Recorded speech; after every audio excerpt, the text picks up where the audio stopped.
আসসালামু আলাইকুম। ব্লক কেন ব্যবহার করবেন? যেমন আপনার শরীরে হাড়কে প্রোটেকশন করার জন্য যেমন এক্সট্রা মাংস থাকে, ঠিক রডকে প্রোটেকশন করার জন্য ব্লক দিয়ে আপনার কনক্রিট দেওয়া থাকে।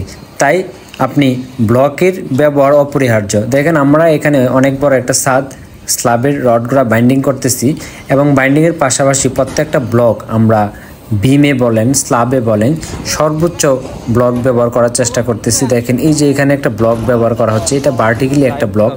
আপনার বিমের সাইড দিয়ে আমরা জিআই তার দিয়ে বাইরে ব্যবহার করি, যেন অনেক সময় বিমের ভার্টিক্যালি যে ব্লকগুলো ব্যবহার করি এগুলো অনেক সময় কি হয়, ঢালাইয়ের সময় পড়ে যায়। তাই আমরা ব্লকের সাথে জিআই তার দিয়ে ব্লক তৈরি করার সময় জিআই তার দিয়ে থাকি। তাতে কি হয়, ব্লকটা ঢালাইয়ের সময় আপনার ডিসপ্লেসমেন্ট হয় না। আর এই ব্লকটা রডের সাথে আমরা বাইন্ডিং করে রাখি, তাতে কি হয়, আপনার ব্লকটা প্রপার প্লেসমেন্ট থাকে ঢালাইয়ের সময়, বায়োবেটার করার সময়। তাই আপনারা চেষ্টা করবেন ব্লক তৈরির সময় আপনি ব্লকের সাথে জিআই তার দিয়ে দিবেন, তাহলে কি হবে, আপনার এই ব্লকটা ডিসপ্লেসমেন্ট হবে না।